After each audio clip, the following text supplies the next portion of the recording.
everybody. Hello, Andrew. Hello, Ellen. I'm in New York, and you're in LA, right? Awesome. Yep. I wish we were live so we could be in the actor's studio, but that's a different time, isn't it? This is actor's studio on Zoom. It's been my dream to be able to do one of these with you in person in the actor's studio, because I've watched pretty much all of them and since I was a kid. So this is a real honor for me to be here with you, even virtually. Well, good, and it's an honor for me. I'm so impressed with your performance. You're just so wonderful in this movie, Tick, Tick, Boom. And I have a couple of questions I'm dying to ask you. First of all, is it true I heard that you first heard that you were going to be asked to do this by your massage therapist? Yes. Tell me about that. How did it come about? There's a wonderful man who's a friend of mine called Greg Miele in New York City, and some people here on the Zoom might know Greg, might have had the fortune of having their bodies, destroyed and then put back together by Greg.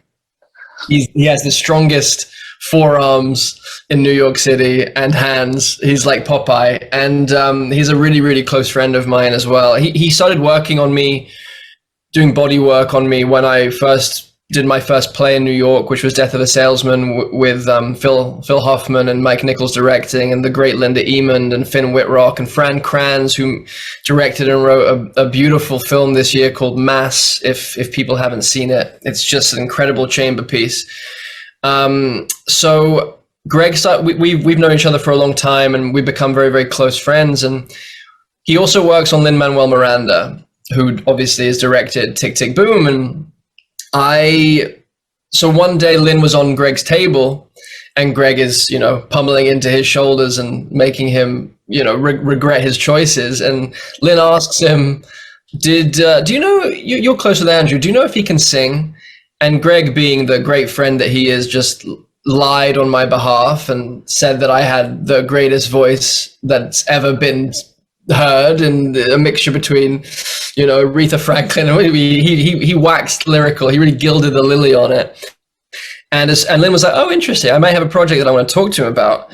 And Lin leaves, and Greg immediately calls me and says, "Hey, buddy, can you sing?" Having no idea. He was just a good friend, and then I was a good actor in the sense of I met Lin, and Lin asked me, "Greg says you can sing, can you?" And I said, "Well, when do you want to shoot?" And Lin said, "Not within the year." And being like all of us would say, I said, yeah, I can sing, sure.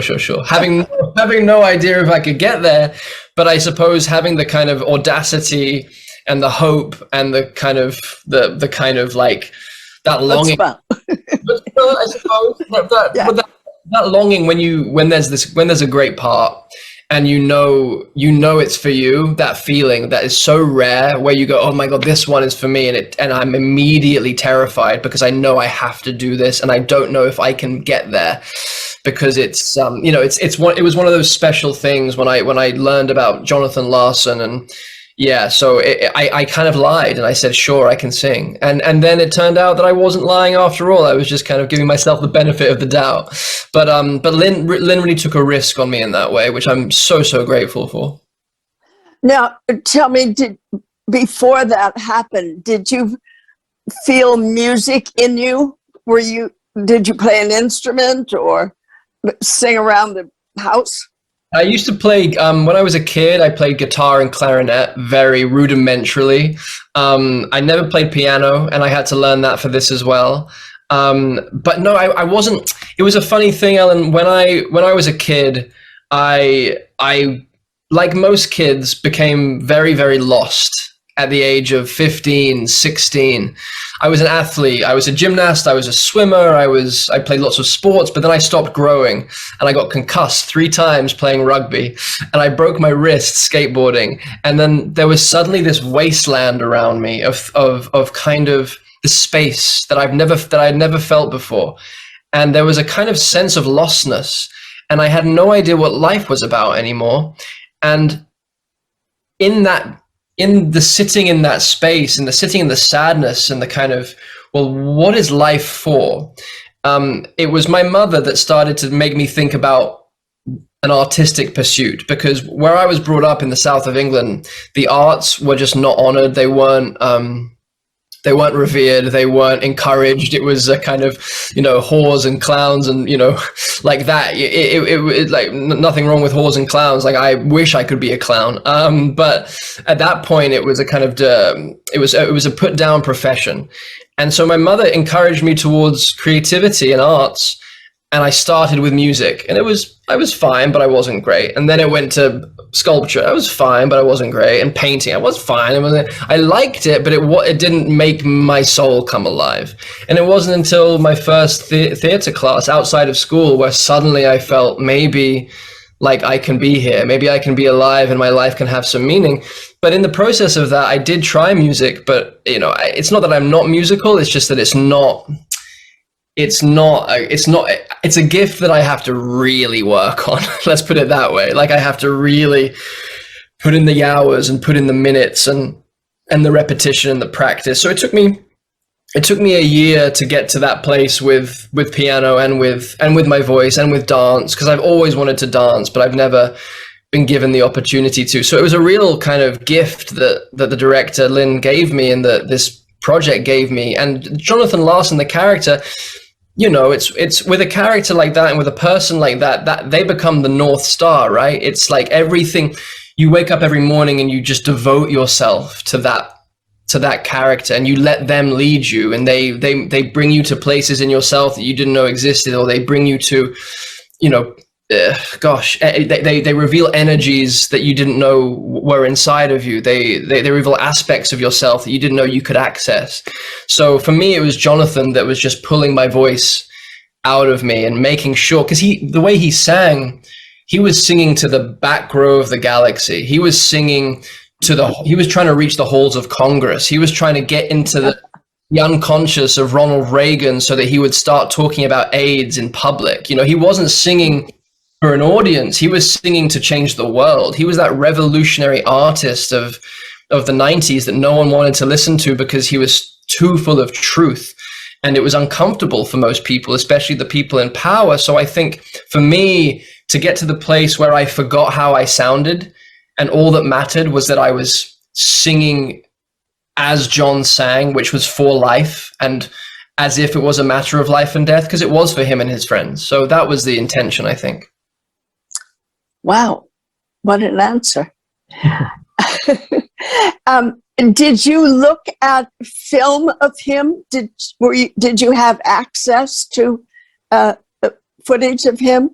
Yeah, there's quite a lot, and anyone on this Zoom can go onto YouTube and Google Jonathan Larson Boho Days, and you'll find the one-man show that he did, which was the original Tick Tick Boom, and it's him, just singing these songs and banging the piano, and he's turned up to an 11 all the time, and it's pouring out of his every cell.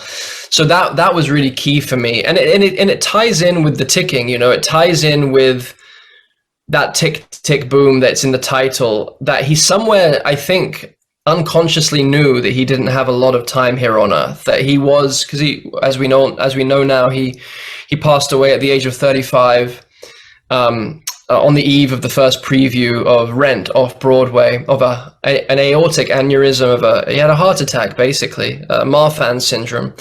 And there was a line in the original version of his one-man show of Tick Tick Boom that they had to cut after he had passed away because it felt too prescient, too on the nose. And the line was, "Sometimes I feel like my heart is going to explode." Wow.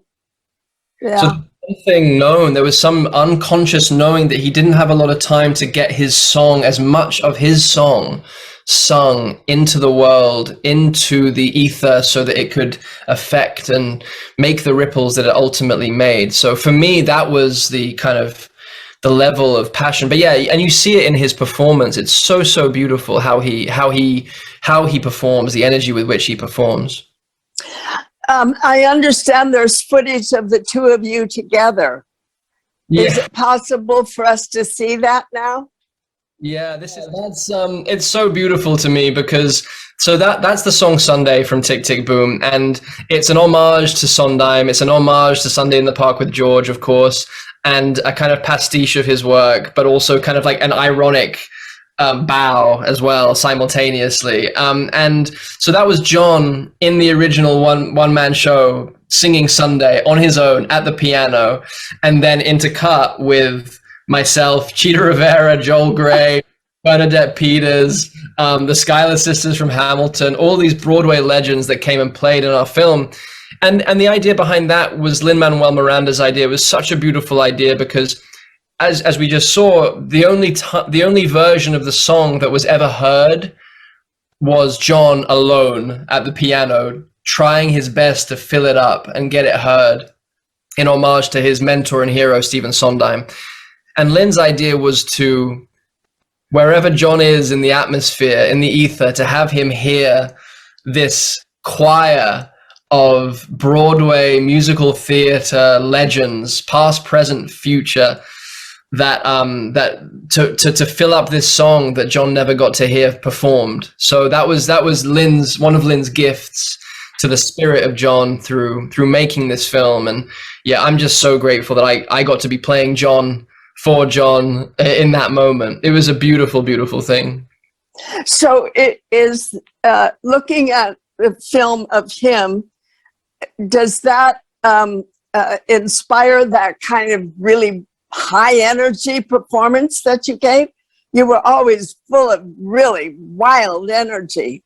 Yeah, I think he was, absolutely, it definitely influenced me. And everyone I spoke to, I managed to speak to so many people in his life, his family, his friends, ex-lovers, roommates, girlfriends, artistic collaborators. Everyone was lining up around the block to talk to me, and also my own imagination. Like I started dreaming as Jonathan. I started to feel him in my dreams and to feel myself meeting him in dreams. It was a really profound thing. I felt like he started to fill me up, and actually the work started to become much more unconscious, much less kind of in control, much more kind of spontaneous in that way that I know that we love to work, where we're not trying to get it right. We're just allowing ourselves to follow our impulses and be spontaneous and be present and listen and, not know where the scene is going, not even know where the camera is, not even know that we're in a scene. And I think it was very easy for me to access that way of working with John,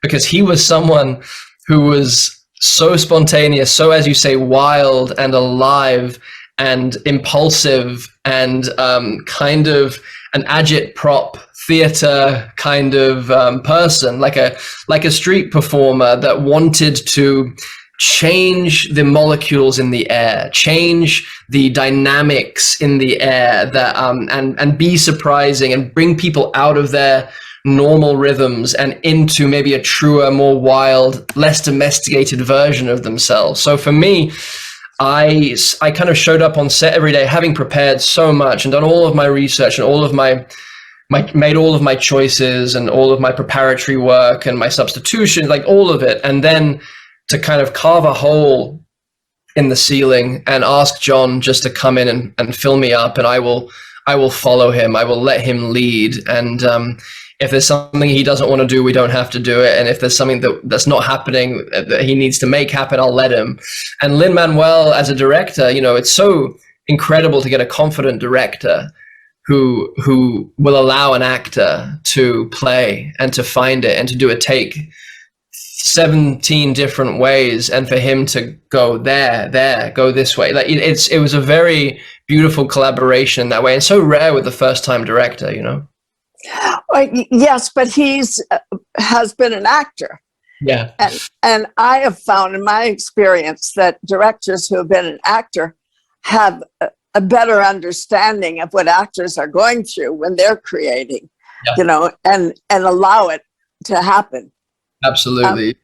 Now you grew up in England, yeah? I did. I grew up in the UK, in the south of England, yeah. And did you study acting in England?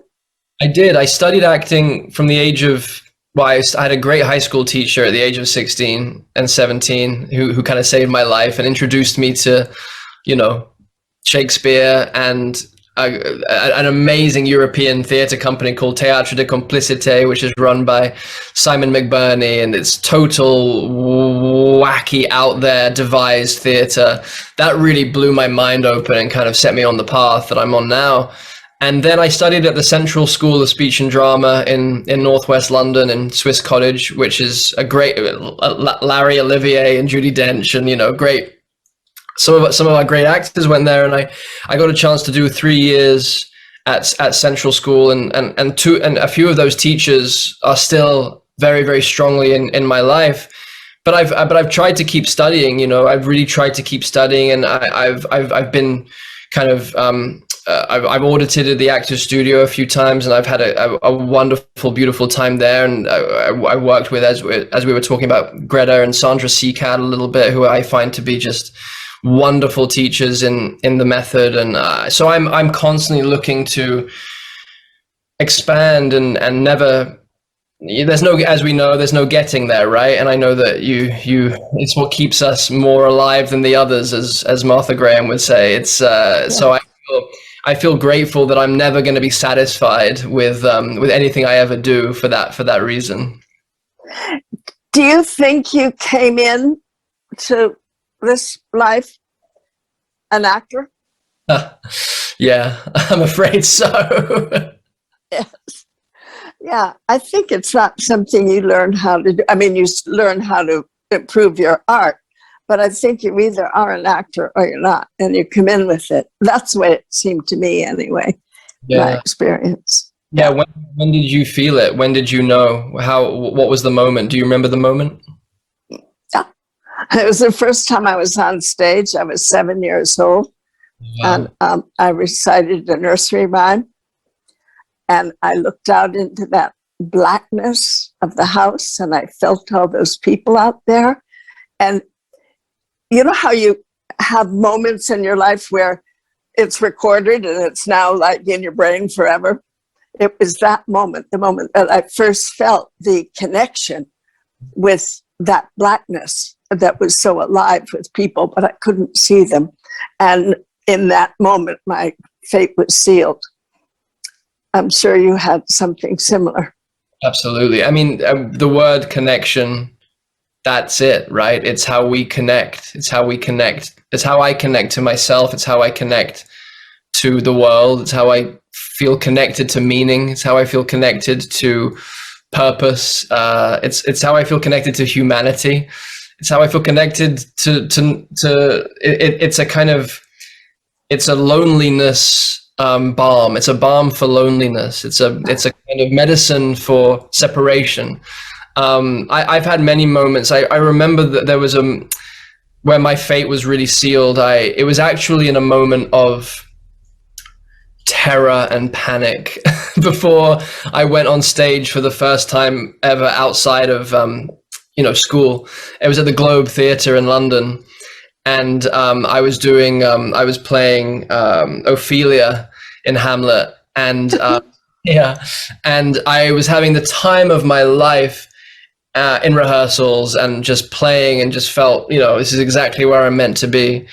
And then it came to be 3 hours before curtain on the first performance of my professional life, and I had a sensation in my body where I genuinely felt that if I walked onto stage, I was going to actually die. Like, there was a physical, visceral experience where I literally didn't know how to physically step onto the stage.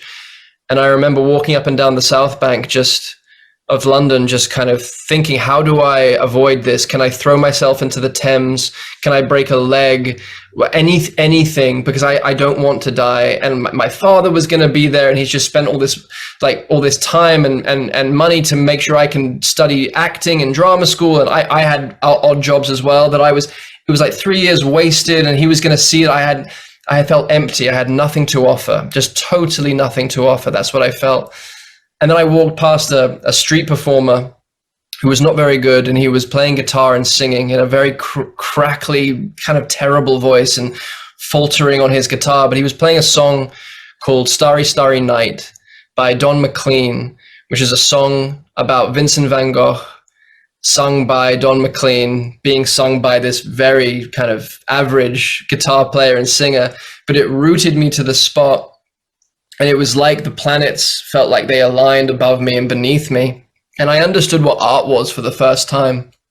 I understood the power of an artist, the power of an artist who was so misunderstood and so misseen in his time, who was told by the world that he had nothing to offer, but still got up and painted every morning anyway. And then it was being sung by another artist who I'm sure had his own doubts and his own fears and still sat at the keyboard or his guitar and wrote and sung anyway, being sung by another artist who got out of bed that morning probably thinking, my voice isn't all that good and my guitar playing is pretty terrible, but I'm still going to go to my spot on the South Bank because I have to do it. And thank God he did, because this young artist in the making got the message, because he dragged himself out of bed and showed up. He stepped onto the stage. And then I understood what I had to, all I had to do was take the step. I realized that I was going to die if I didn't step onto the stage. There was a part of me that was going to die. There was a part of my soul that wasn't going to be expressed. And it goes back to that, the actor's vow, that Kazan's actor's vow, and the wonderful Martha Graham to Agnes de Mille. You know, so that was the moment for me, and I stepped onto the stage, and the rest happened, and I was able to just kind of, and I became alive. I became the person and in the work that I'm meant to be doing, and it's yeah, I'm just so grateful for that street performer. I'm so grateful for that terrible singer. I'm so grateful for that story. Likewise. Thank you for telling it. That's wonderful. It is a kind of the journey of the soul to find out what your task is here in life. You know, I always feel that it's such a blessing to know what it is you came in to do, you know, what your mission is. And I always feel sorry for the people who just don't know what to do with themselves. I think that's the hardest life to live, you know, that have some vague feeling of you should be doing something, but I'm not sure what. Yeah, it's such a big conversation, and I like the idea that the calling keeps calling.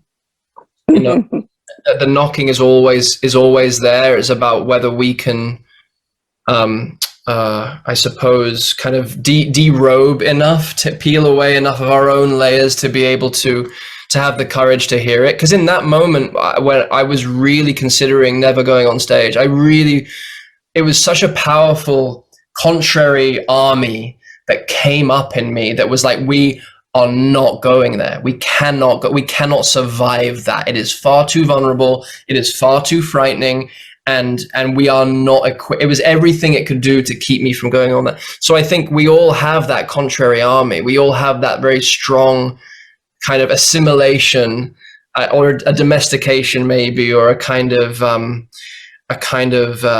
opposite force that we have to address and be the salmon swimming upstream, whether it's the culture or otherwise. And I think with John Larson, like Van Gogh, he woke up every morning to rejection letters. The culture was his contrary army. He knew what he had to do, just like Van Gogh, but it was the outside world that was telling him, stop, give up, it's worthless, we don't want it. And the fact that he, in the face of that, still said, well, I've still got to do it, even if no one ever hears it. Imagine how less rich the world would be if he had stopped, just because he didn't get any praise or affirmation. Same with Van Gogh. And I find that very moving. That's why this film, I feel, is so great for all people, but especially for young artists, because this is a man who never received the harvest of his planting, who never received the flowers, who never got the energy of that blackness, the that energy of kind of being on the edge of their seats, that feeling that you can really offer yourself to a group of people, to a mass of humanity. He never got to fully experience that while he was alive. So I just find it incredibly moving that he did it anyway. He did it for the sake of doing it. That's enough. Just to do it is enough. I find that very beautiful. You know, it's a very good comparison to Van Gogh, who sold one painting in his lifetime, and that to his own brother, and is now the highest paid, not paid, but his paintings bring in more money than any other artist in the world ever. And, you know, just the fact of that, once we know that, then anything is possible. Then we just have to go on doing what we do, and not for reward, or not for, you know, the crown or the award or the Oscar, whatever it is, but we do it because we do it. That's right. Yeah, I often think that if I have a moment of loss or a failure, or if something doesn't work, and I have a kind of that humiliated feeling, and that kind of downtrodden thing, or, you know, when you feel like you fall, and I am in a moment of meditation or otherwise, and I think, gosh, you know what I know? I know that if I could spend the rest of my life in a small black box theater just doing plays with people that I would want to collab, that I love, I'm going to be happy. And I'll take 3 other jobs to make sure that I can do that. That's enough. I know that that's enough, and it's so liberating to know that that's enough. Because if anything else falls away, if I get to come and play at the Actors Studio, or if I get to put on a play with friends for 5 people, that's enough. It's enough.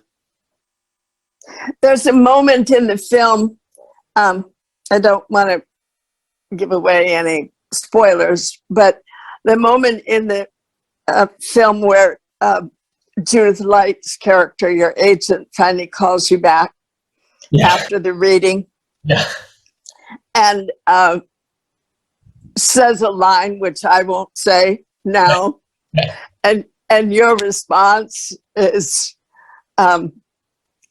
just simply receiving what she just said and what that means. It went right into my body, and I was feeling what you were feeling and what he felt. It so completely. It was just an amazing moment, and I wanted to ask you a technical question about it. Very often when you shoot a telephone conversation, the other actor isn't there, and the script supervisor is reading their lines. And I was wondering if you had to go through that, or was Judith Light actually around to have that conversation with you? Yeah, Judith was in LA. We were shooting in New York, but Lynn had got her to dial in. So actually, she was on her cell phone in Los Angeles. That's great. That's what I mean about directors who have been actors. You know, they understand that kind of what that means. Yeah, and he was giving her direction over text, and then coming in and giving me direction. But the problem with that scene was that Judith is, as we know, is such a cut up. She's so naturally funny that in the first 11 takes on my close-up were unusable because I kept on breaking. I kept on laughing because the way she was giving me this news was just so funny. So Lynn had to say, Judith, you're making Andrew laugh so inappropriately. I know you're not trying to, it's just because you're a genius. So really just give it to great. And I think it was take 12. By that time I was exhausted, and I just fully absorbed that news. But thank God it was Judith, because she's just she's just all heart. Ultimately, she's just so to have that news delivered by her, who had previously been the character had previously been quite brisk and brusque and kind of like dismissive of me, and then to get very motherly, to get very maternal and caring, but in a kind of no nonsense, tough love way. it was the perfect thing. And all I had to do, there was no acting required. All I had to do was listen and pay attention to her after I had stopped laughing at how brilliant she was. Now, we're going to be taking questions from the audience now, I think. Okay. But I need some signal. From Sam. Was your preparation for that's all I got. Hello, I need more. Was your preparation for where'd it go? Technology is confusing us here. Was your preparation for a musical different in any way from your normal preparation? Is the question. I mean, for me, definitely, because I've never done a musical before. I've never sung live before. I've never sung before, or played piano or danced in that way. So that was the main difference in terms of preparation. But otherwise, no, the character. Well, here's the thing about John is that, you know, singing and dancing and playing piano is like breathing to John. You know, it wasn't. So I had to get to the place where they were flowing, those things were flowing out of me as naturally as a musical performer experiences. So I had to really kind of become one of the tribe of musical theater performers that I'd been introduced to and jumped into. Because, you know, it's an amazing cast of amazing thoroughbred musical theater performers like Robin DeJesus and Vanessa Hudgens and Josh Henry, who, you know, the voice of a demigod, and Alex Shipp, and you know, all of these incredible musical theater performers that, you know, the way they move, the way they express, there's no hesitation, there's no clamping down, there's no censorship. I'm very, very grateful to have a tribe of musical theater people in my life now. I would advise it for everyone to try to find one. So the preparation was very different in that way, but ultimately it was just parts of the character that I had to access in myself, which was, you know, his ability to sing, his ability to communicate through music and through his body in the way that he did. So it was all character work, really. That's an interesting observation. From Chelsea, what was your process for preparing Therapy with Vanessa? Yeah, it's a great musical number, Therapy.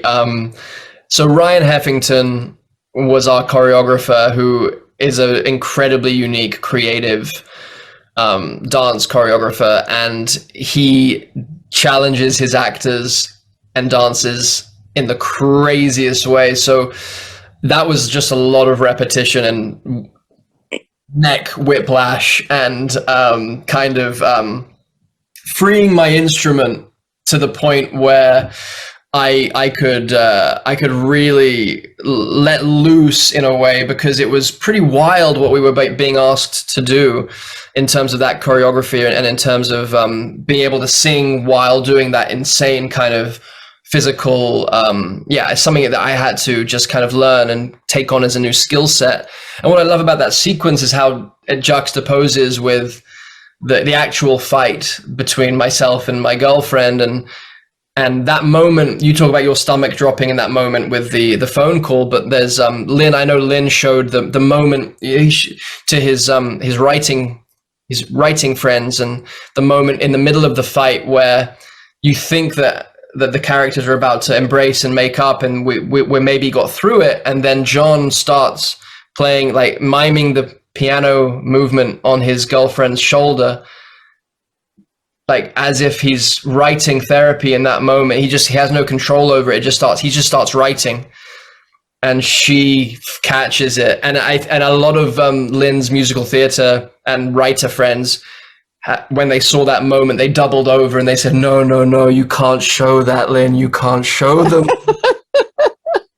I think it's full of that universal thing about what it is to be an artist. Like, while I remember, like there was one time I was doing Angels in America on Broadway. I was playing Prior Walter in Angels in America and Tony Kushner's masterpiece. And one night after a long week of of work, I came home and to my Upper East Side apartment, and I had a steak in front of me. I had a basketball game on the television. I was more tired than I've ever been, as we all know, at the end of an 8-show week.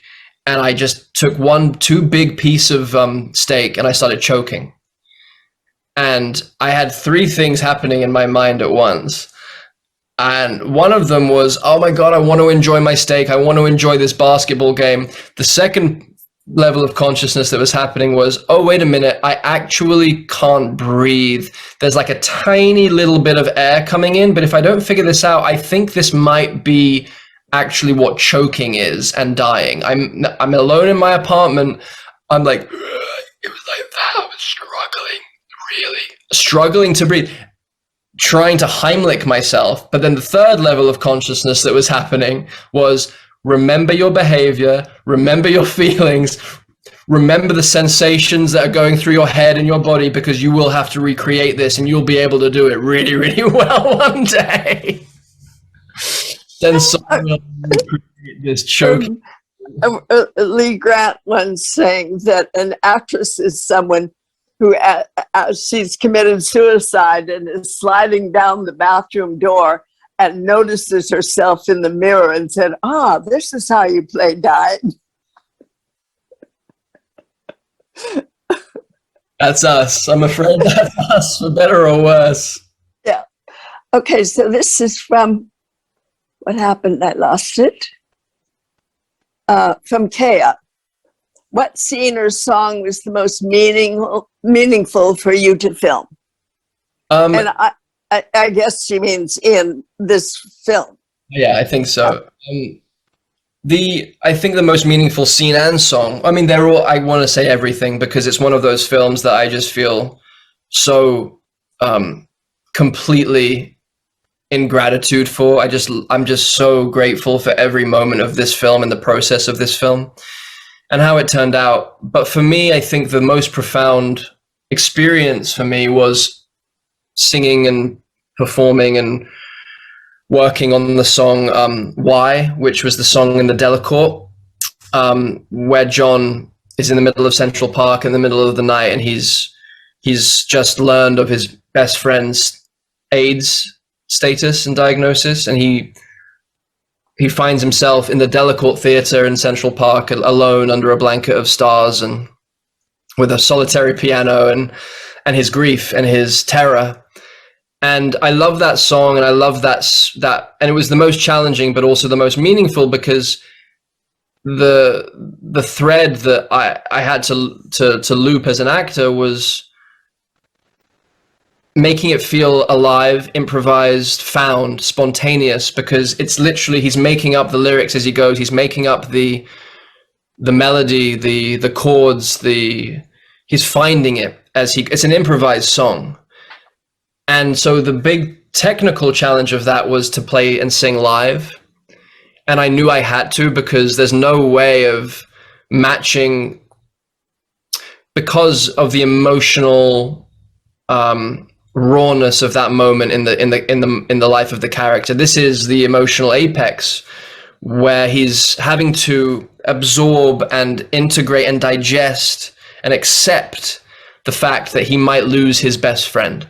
And he might lose his own life. He's basically coming to terms with the concept of death, with the concept of loss, with the shortness and the sacredness of. He's waking up to the shortness and sacredness of life, and in doing so, he's also asking, how am I supposed to spend my time while I am here? And I have to come to the realization that I have to write while the thing we were talking about earlier. I have to act. Is that Rainer Maria Rilke Letters to a Young Poet thing? I have to write. I have to act. I have to play music. I have to be a doctor. I have to be a blacksmith. I must. And is it enough? Never enough. But this is what I'm meant to do. And I think it's a kind of a full mythic ritual that is happening in real time, spontaneously within John, where his understanding about death, his understanding about life, his understanding about his own destiny, his own calling, in a moment, and he's getting there while singing this song. He's getting there while in the middle of Central Park in the middle of the night. And I had to forget there was a camera. I had to forget we were a film crew. I had to forget that John's sister, Julie Larson, was at the monitors. You know, I had to totally become that moment, I suppose, and sing and trust that it sounded okay, or forget how it sounded. So I think, and also, you know, it was personal for me because I had recently lost my own mother before we had shot this film. So I was going through something very reflective of the experience that Jonathan was going through, which was, I guess, a kind of a disillusionment, a waking up to reality that we will lose everyone and that we will one day ourselves be lost, and that actually, you know, the breaths we have here are finite and sacred, each and every one. So I was, as Andrew, going through my own experience of integrating and accepting the loss of the most important person in my life, my mother, Lynn Garfield, while simultaneously honoring John and honoring John's short burst of kind of cosmic, you know, music of a life, while simultaneously honoring his community through this song and through all of his songs, the community that was his artistic community that were being ravaged by the AIDS epidemic. So it was a kind of full, total honoring of life that was happening in that moment that I knew was the kind of the epicenter of the song. And I think that was a profound thing to even reach towards in terms of acting, in terms of experiencing and expressing. So that definitely was a really special night in the Delacour. And Lynn, after take two, you know, it was one of those special moments where it was like the second take, and I said, please shoot me close first, because who knows what's going to happen, you know? And as you know, like, Scorsese is so good with that too. Like, I would say to Scorsese on the film I did with him, Silence, I would say, you know, for emotional scenes, I would say, please just get right in there, just in case something happens. Just in case something happens that I can't recreate or that will never happen again. Some aliveness that in the first few times of doing something that will be, you know, more alive than the rest. So, and Lynn did that. So the second take was really the one that we used in terms of the close up. And I was just so grateful to Lynn for that, for trusting me on that. And that was such a beautiful shot at the end.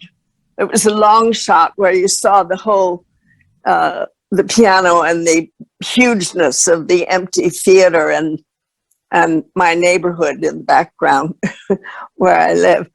Do you find that sometimes, and I think this could be one of those times, where a character goes through something in the film and you have to experience it as the character, but you access some understanding in yourself that then transforms you and the way you deal with that kind of, for instance, grief in your life?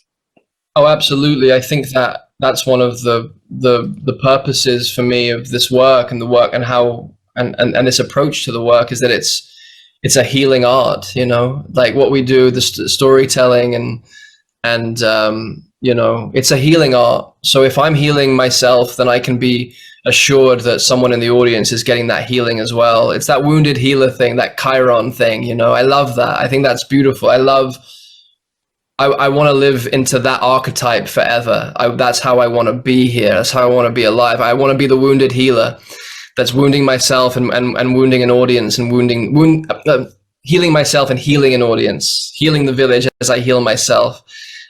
So yeah, and that was a very particular moment of that I'm just so grateful for, because it became my life and my art became one thing in that moment. There was no separation, and it felt transcendent just to have that experience and to know that someone in the audience who was going through their own grief might get some medicine, or might get some courage, or might get some, I don't know, a cellular kind of a soothing, you know, a kind of, what's it called? What does Mary Oliver talk about in Wild Geese, you know, tell me about despair, yours, and I'll tell you mine. You know, that kind of community in sorrow and that community in grief. I just find it, we're so lucky, Ellen, that we get to devote our lives to this. And I know that you devoted yourself so fully to your art and to all of us as an audience and to us as a community. So I just want to take the opportunity to say I'm grateful for you and the life that you live and that you will continue to live. And to be here talking to you really is an honor, because I know that, you know, I look to you to how to do the work. I look to you to how to, you know, fill my life with meaning in this way. You're an incredible mentor, even though we don't have a relationship in that way. Just so you know, I appreciate you. Oh, thank you so much. I love hearing that from you. You know, I did this film Resurrection where I played a healer, and a woman wrote to me and said, I have a question. She said, I had a really bad headache that nothing would help. And I went in to see your film Resurrection. And when I came out, I didn't have the headache anymore. How do you do that? Is it in the celluloid?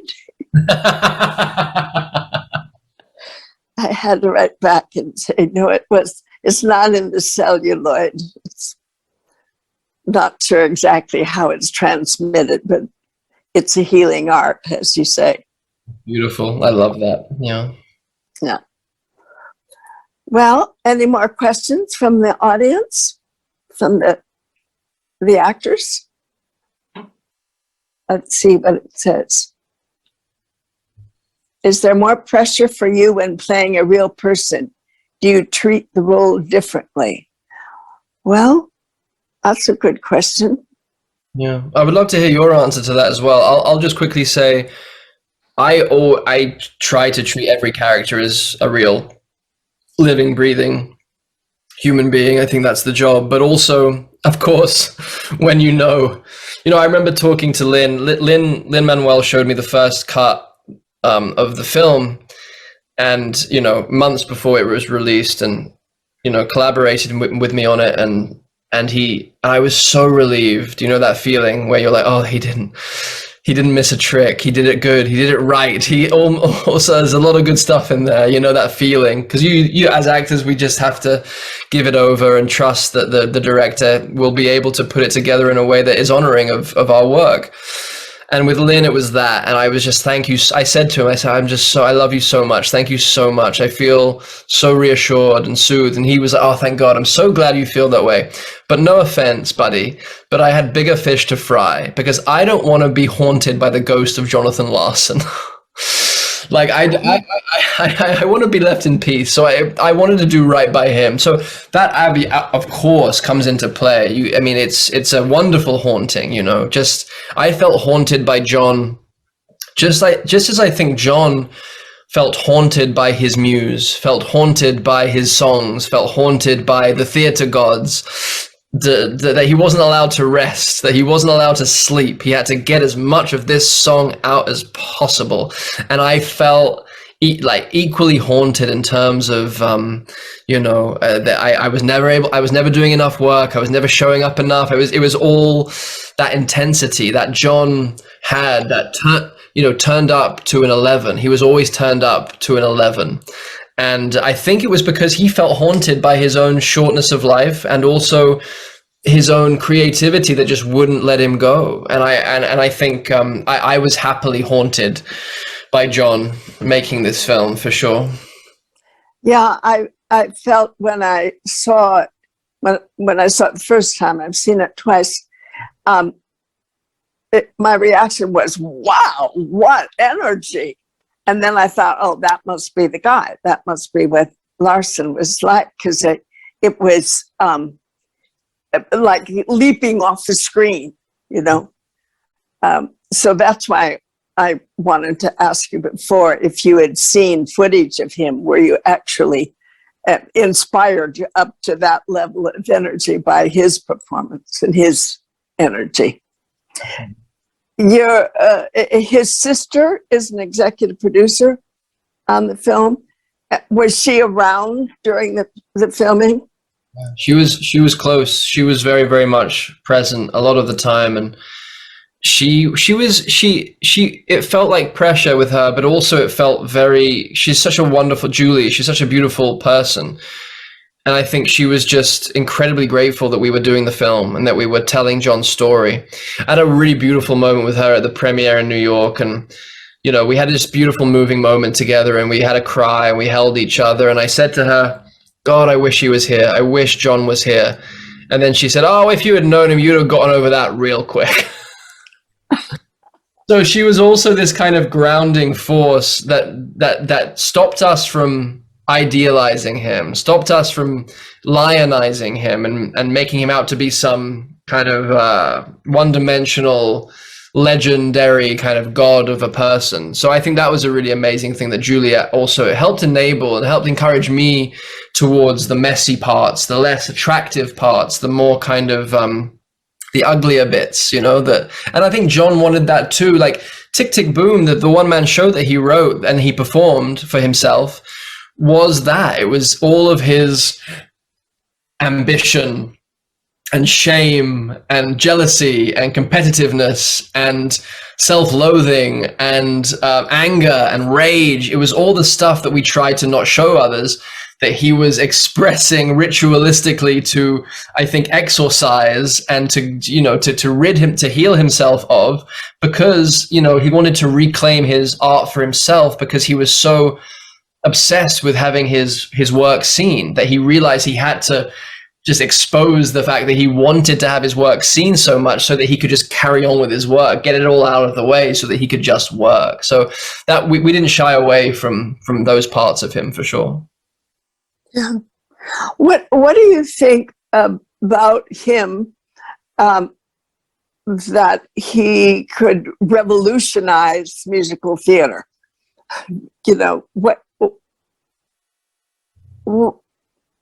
is that? What does somebody have that musical theater is never the same after what he did? I know it's such a good question. I don't think there's any way of quantifying it or explaining it. It's mysterious. I think he was just ahead of his time. He just had ideas that were combining rock music and the medium of musical theater was just not an option at that time. He was insane. He was like Surratt doing the pointer. He was doing the dot, the pointer flex. I don't know the word, but it's the pointillism. Showing my ignorance, my lack of education, and everyone going that pointillism is terrible. That's disgusting, and what, this isn't going to take off. Or Van Gogh, you know, painting the air molecules and how everything's kind of enmeshed, and just the fact is Van Gogh could see beyond what we could see, and John could see beyond what we can see, and lin-manuel Miranda is one of those visionary, revolutionary artists as well, who could see beyond, combining hip-hop and American history and musical theater. Like, he changed the face of musical theater. He was another one of those people. Sondheim as well. I think I don't know, it's these people that come along that are the elemental forces of our species that are meant to keep us, as Tony Kushner would say, to keep the world spinning forward. And they are the angels. They are the angels that keep us moving towards ourselves and to keep us in creation with the creator and not being stagnant or stuck. So I don't know the answer, but I think what comes with it is a lot of misunderstanding and a lot of loneliness and a lot of isolation, and a kind of a galvanized pressure cooker that actually may be what it takes to kind of make the diamond that these people are put on earth to make. I have no idea, but that I'm just kind of, you know, waxing lyrical a little bit about it. Well, it does feel like, you know, when Mozart came through, you know, and was composing by age 3, you know, or Beethoven. When those people arrive on the planet goes through a new phase. Yeah. So I guess in our time, John was one of those angels. Indeed, that's beautifully put. And it's his birthday this week. Ah, and will there be a birthday celebration for him? I think we should all celebrate together, alone, separately. Me and the crew will definitely do something virtual. But yeah, it's beautiful. This is the other thing about this film and about John, is that I get to keep his birthday candle lit. We get to do that right now. Like, we get to give him more breath, more life. We get to sing a couple more phrases of his song. We get to keep the ripples of his work moving in the world, the healing ripples of his work moving in the world. And the amount of young actors or artists that have reached out to me saying, gosh, now I know what I've got to do with my life. I didn't know before, but now I know what I've got to do after seeing this film. He's me, John's me right now. So I got to get on with my painting. I got to get on with my writing. I got to get on with my acting. Gosh, I'm so scared, but I know I've got to do it. The fact that we get to keep his flame alive is just a beautiful thing. So happy birthday for your birthday week, John, wherever you may be. And we hope that, you feel the kind of the flowers coming your way from wherever you are. Well, I think it's time for us to say goodbye for now, but I love talking to you. I love the movie, and it's a real, I don't want to say honor, but deep experience to be introduced to him and through your work, and to feel the presence of a great artist on the planet, having passed through and left behind this whirlwind of creativity and beauty for all of us. Thank you. Thank you. Thank you, Ellen. Thank you for this conversation. It's just a pure privilege to get to speak with you, and to speak with you about John, especially this week. So, and thank you so much for having this conversation with me, and thanks for everybody else who's here and has been present for it. It's been a real pleasure for me. Thank you. Yeah. Well, let's say goodbye for now.